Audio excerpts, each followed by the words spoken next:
Hello, everyone, and welcome to the Pocket Meta. This is Pulse Glazer with your next episode, and in this one, we're going to be looking at the monetization for this brand new game.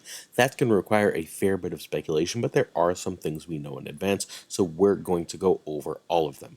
We'll begin with what we already know about monetization and pricing for Pokemon TCG Pocket.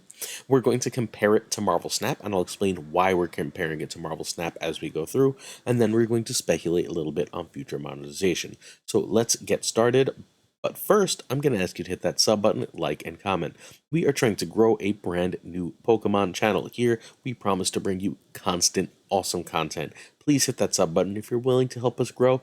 Help the little guys fight our way to the top. Hit that like and comment too. Show that YouTube algorithm we deserve a chance.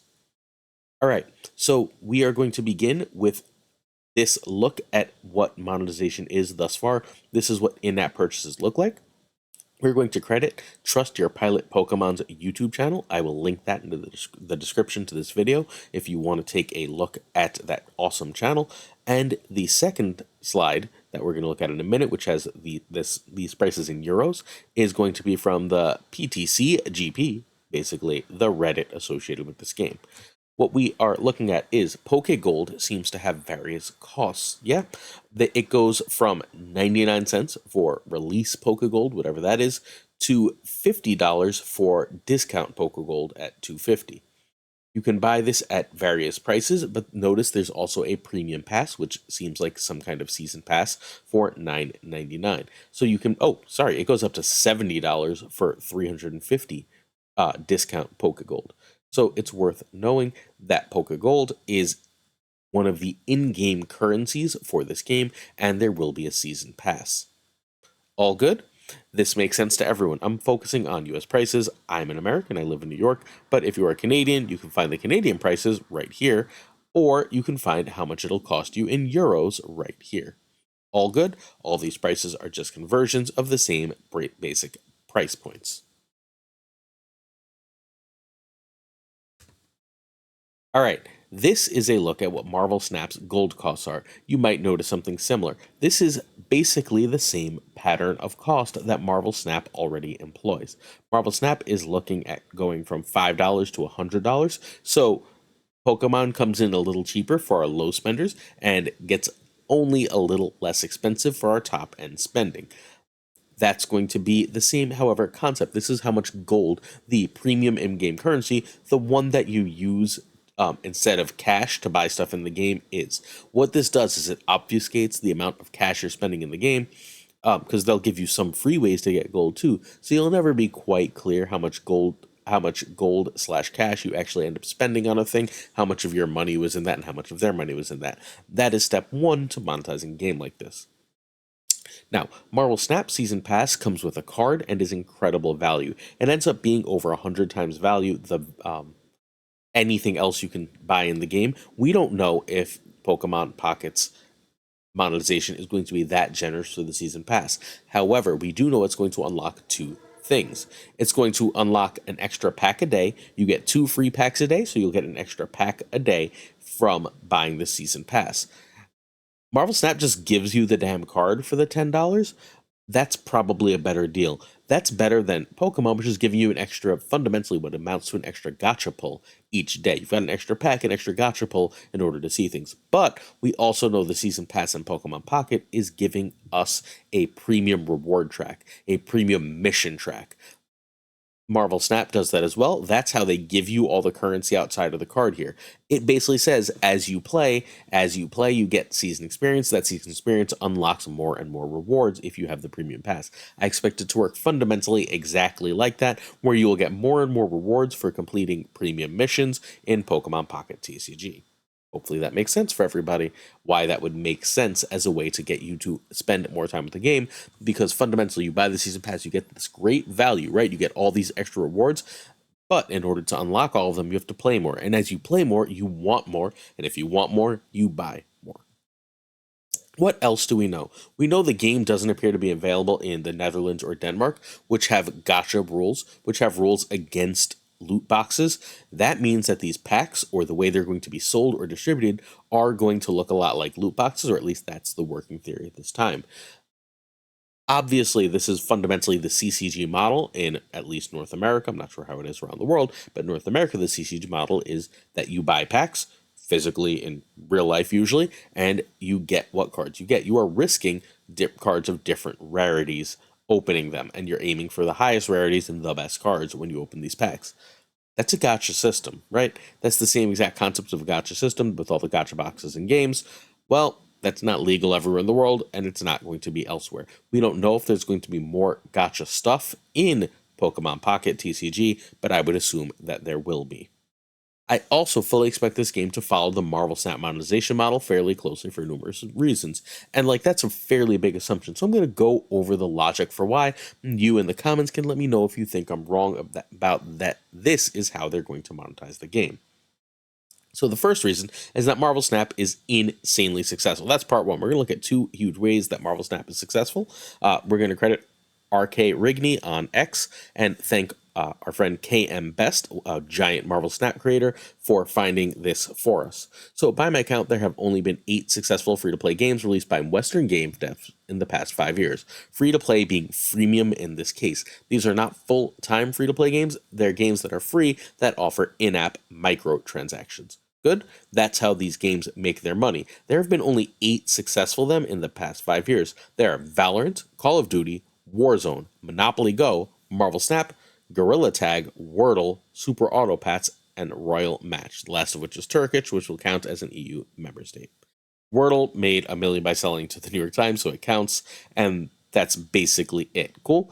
Western free-to-play games are a complicated concept, and Pokemon's not a Western game. It is, however, a free-to-play game. And if we have so few of these that succeed in the West, that make money in the West, Marvel Snap and Monopoly Go being the two big ones that could be close companions to Pokemon, we should be looking at their monetization model as a way for this to go.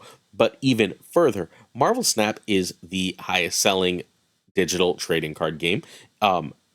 It made 100 million basically within a year of release. It's the top grossing digital card game, and even more than that, it has 22 million downloads and has made 200 plus in revenue since its launch in 2002. And again, we're crediting the Hollywood Reporter and Forbes for this, so there should be no question as to Marvel Snap's success. Fundamentally, if you're entering a new venture, if you're trying something new, and we know that this game is inspired by Marvel Snap, Pokemon games traditionally can take up to an hour, and this is about quick 5-minute games with a focus on collection. That's Marvel Snap in a nutshell. If you're going to copy Marvel Snap's core concepts, it makes a lot of sense to copy Marvel Snap's extraordinarily successful gameplay. So how do they do it? They monetize Gacha and FOMO. They say you only have a certain amount of time to get these cards, these packs. These packs will only be available on certain days and certain times in certain ways. Good? And if you miss them, you miss out. So you have to get these packs now. You have to spend to get these packs sooner once you get later in the game and are trying to advance your collection, or you miss out, and you could miss out forever. The gacha part of this is easy. Pokemon has packs and more to monetize with. But there are many other ways they can monetize. They can say you could only get this variant for this limited time in these packs. They can say these particular cards are only going to be on an every 4 to 6 week cycle in these packs. All these things can increase your likelihood or tendency to buy the cards sooner, to buy packs, spend real money, give them real money so that you can interact with the game. Indeed, we know that this is happening. The bottom part, colorful cards. Love finding cool new creators in Pokemon TCG Pocket. Tear into booster packs filled with gorgeous digitized versions of your favorite cards and show them off. Sort super rare finds. Oh, there's some gacha stuff. Into digital binders. Digital binders. They can sell us different digital binders. Yeah. Create display boards. We know that there are multiple display boards. We've seen them in the different promotional material. They can sell us those promotional materials and share them with fellow players. So you get to see all the cool stuff other players have. And as you see it, you're more likely again to buy. All that sorting is cosmetic monetization. Cosmetic monetization is often a shroud around monetization of content, monetization of achieving new game pieces. It's part of it, right? But very few games, and no card game has ever successfully monetized off only cosmetics. So a lot of what this is going to be pushing you to do is buying packs to get more cards. What this does is it combines cosmetic ability to show off with progression. For example, Marvel Snaps does this by selling bundles. The main thing Marvel Snap sells in their game are actually bundles. Bundles combine a bunch of stuff. We're going to look at the top two bundles. These bundles can go from anything like the cheapest ever have been two, but generally speaking, about $10 to about $100. They never really go above 100. They very rarely go above 10. This is a $20 bundle that's available all month. For it, you get a card that's a semi-premium card with an exclusive variant. Once this variant is gone from this bundle at the end of the month, you cannot get it in any other way. So you get a semi-premium card, Series 4, a more rare card. This would be a rare but not a super rare card in terms of a game like Pokemon or Magic, whatever.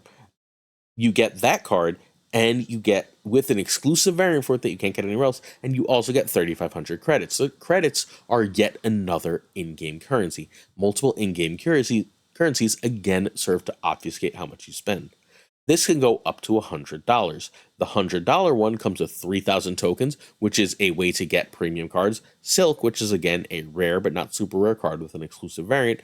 You get 2,000 gold, that other premium currency. And then there's something called Spotlight Keys, which are other currencies, and you get more cosmetics from extra borders for your cards, which would be similar to the binders. There are a million ways that this is monetized, right? You just add different currencies and you mix and match them. And then by the end of the day, people don't realize how much they're spending or what exactly they're getting. If I really want the card Silk, in Marvel Snap, you don't really want the card Silk right now. But if I really don't own the card Silk and I know I have to open for this card with other premium currency, and I know I can get these 3 different currencies that are otherwise hard to achieve by buying this bundle, I'm now more likely to buy it. Also, please note there's 17 hours left and then this is gone forever. Oh my god, if you miss it, when are you ever going to have this chance again? And that is how I expect this to monetize. I expect the season pass to be absolutely great value because what the season pass is really selling you is play more of Pokemon Pocket TCG. And if you play more of Pokemon Pocket TCG, you are very likely to spend more. That's what buying the season pass is. That's why the season pass will be so great value. At least that's my expectation. I expect standard ways to buy multiple currencies at a set rate. We've seen those. That's the buying the gold and the discount gold in the shop. You just buy direct gold. That gold can be turned into packs. That's a set rate. That rate won't be great, but it'll be like reasonable enough. That's going to be the standard, though, that you're going to measure all the rest of the currency that you can buy in this game against. I assume, and this is my big assumption, this is the thing I can't prove, this is what I, however, expect.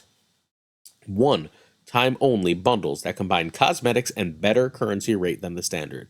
That is the trick of Marvel Snap's monetization that has helped make them so successful, on top of the great gameplay and the IP. And I expect Pokemon Pocket TCG to copy it because it's such a great, simple way to monetize the game. You say you can buy gold in shop if you want to progress in this game, if you want more packs, if you want more things. You can buy gold in the shop at this rate. Or you can buy this cool bundle that's got a better rate and all these extra different currencies. Now, don't you want that great deal? Well, if you don't, you better decide in the next day because this deal will be gone by then. Get it?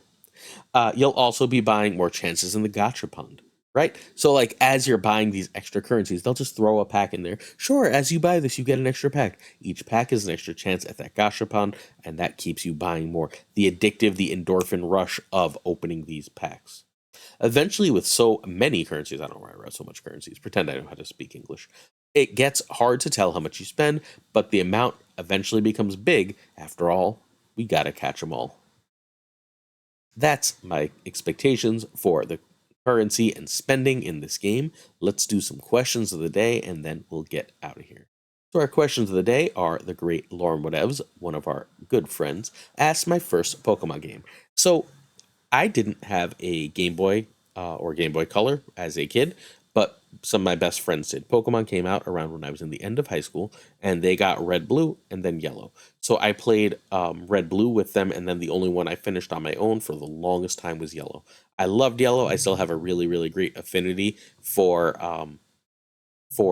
Gen 1 Pokemon. That's why you're going to see a lot of them in the thumbnails to this channel and so on. I've played other generations of Pokemon, but we'll save that for a question for the day for another day. LAB, one of our always kind friends, asked my very first console. So, again, I'm 43 years old. My son will be on the next video, I promise. He's 8, so he'll give a totally different perspective, and I'll make him answer questions like this too. LAB asked my first console. So I did not own an Atari, but my father's girlfriend's nephew or something did, and it was often at the house. So I played things like Pitfall. Around, I don't know, I had to have been 8 or 9 years old, so around 89 or 90, I got an NES. My father bought it at Toys R Us, and as he was buying it, it was right around, it must have been 1990, it was right around when the Super Nintendo was due to come out. Someone was getting rid of all their NES games. They had like 17 NES games, and my father was able to get them for really cheap. So I got things like RBI Baseball 1 and 2, games like Castlevania 1, games like Contra, some really really not so great games like like Deadly Towers, all at that same time. My favorite NES games were probably the RBI baseball games. I loved baseball as a kid. I've fallen in love with it since. And my other favorite game was Castlevania, particularly Castlevania 3, which I beat a million times in a row. A story for another day. That's it for today's video. Let me know in the comments where you think I'm right or wrong about how monetization for this game's going to work. Thanks so much for giving this channel a try. Right below me in that little red is that sub button. Please hit it. I don't think you'll be sad you did. We aim to give you a ton of great content. Peace.